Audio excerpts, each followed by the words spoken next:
So that's the first point. The second point is that in the studies that look at stress and infertility, there's really no consensus agreement whatsoever. And a recent review done in 2000 concluded that the degree to which psychological factors play a role in infertility remains controversial, and it's impossible to determine. For 40 years of research has been unable to determine whether psychological distress may be a cause of infertility or only a reactive effect of living with infertility. So there's no question that living with infertility is a cause of stress for a lot of people.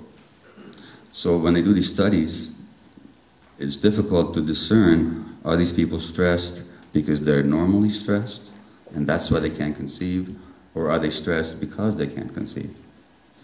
So there's all these studies and they go back and forth, and it's very much a matter of interpretation, but I'm going to say to you nevertheless that it's not as unclear as all that.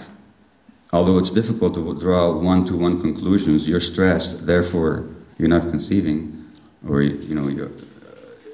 although it's difficult to make that kind of inference, it's certainly fair enough to make the inference that stress does have an important role to play in the cause of infertility in many cases, and certainly relieving stress in the treatment of it. And I should tell you that the good news is that there's very encouraging evidence that dealing with stress and getting treatment that alleviates stress actually dramatically increases fertility in infertile couples.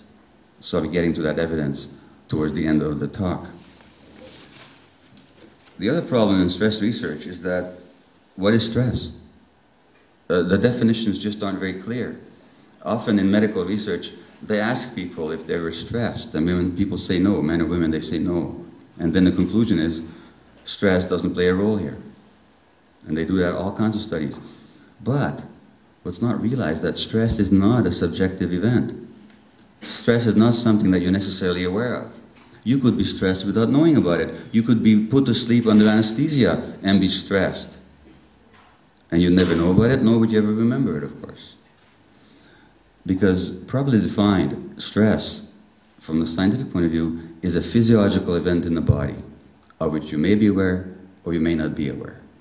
And I'll tell you a little bit about the physiological stress response in a moment.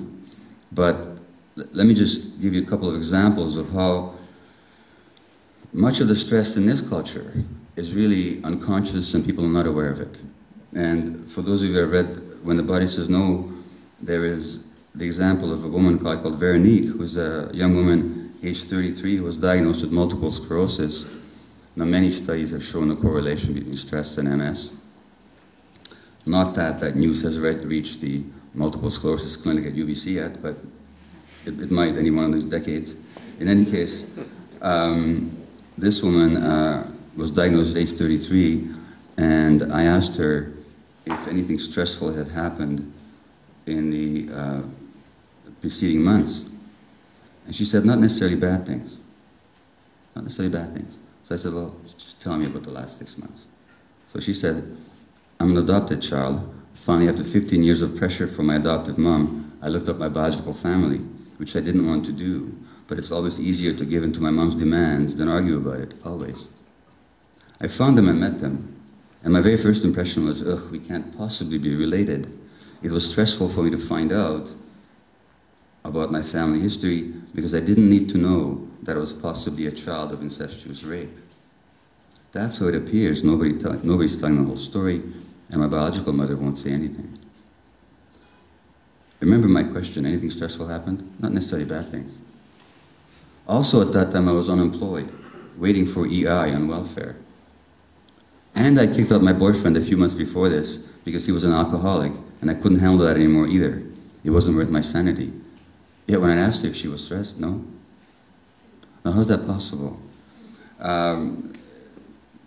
There's kind of a fashion these days to talk about the false memory syndrome, which is that people come up with memories of abuse that never happened. And to my mind, there's no such thing really, because if somebody remembers, say, ritual satanic abuse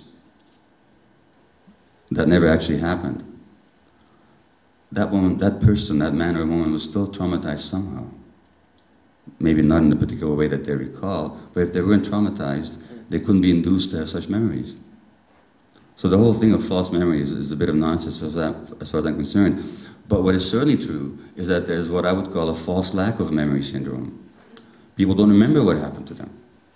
Let me give you a few examples of that. So this is, what I'm saying is that if you think you're not stressed, or if you think that nothing stressful ever happened in your childhood, and childhood is going to be very important in my talk tonight, for reasons that you'll see in a few moments.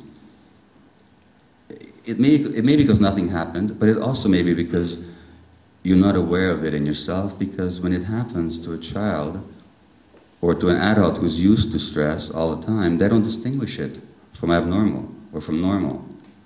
It's like the analogy of the frog in the water, you know. I never tried this at home, but apparently if you put a frog in cold water and if you put him in hot water, he jumps out. But if you put him in cold water and gently, imperceptibly, degree by degree heat the water, he'll stay in there till he boils to death because he never tells the difference. He never tells the difference. And that's certainly what happens to a lot of human beings. If they're stressed all their lives, when you ask them if they're stressed, they say no, because it just feels normal to them. Here's the Canadian journalist and currently, or more recently, Canada's High Commissioner in New York, Pamela Wallin, and I read her biography because she had bowel cancer. Her autobiography, and this is what she writes about her childhood. I'm warning you now. What follows may read like a travelogue for a town or a paid advertisement for the family, but as far as I'm concerned, it's the truth. I feel I had a close to perfect childhood. Okay? And then you read the biography, and what turns out. First of all, she tells that once she was sort of enraged at her sister, Bonnie, who would lock her in the room in the dark so that Bonnie, when the parents weren't home, so that Bonnie could spend time alone in the living room with her boyfriend, that Pamela once deliberately slashed her arm viciously. Bonnie still carries the scar. And this went on for a long time with Bonnie locking her sister in a dark room. And the question that immediately comes up is, oh, where were the parents? How come Pamela never told the parents about it? Hey, when you leave home, Bonnie locks me in the room, you know? That never happened. And why it didn't happen is evident from the next anecdote. Pamela's mother was a teacher in the school her daughters attended. And Pamela says her mother was always loving and everything. Only once did she chastise me. Only once did she chastise me.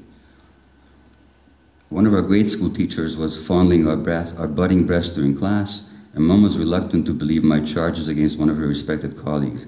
She said, and I suppose it reflected the times, that I should explain to the other girls that we should sit in such a way as to make his unwanted groping impossible. We did, and simply waited for year's end, so we would move on to the next grade and out of his reach. But we all seemed to survive the experience without emotional scars. Well, the operative word is seem to. Because there's no way that the child who's not able to go to her mother with that kind of a complaint and really be heard and defended and protected is not scarred.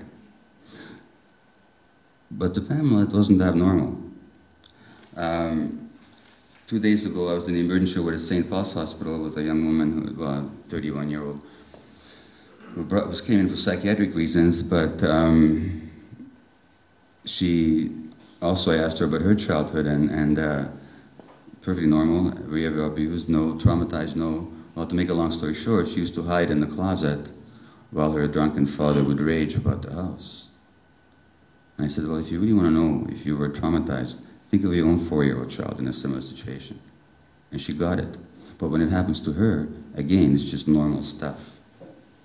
So that people often don't know that they're stressed. Now, what is stress? Then, what is the stress that people know about?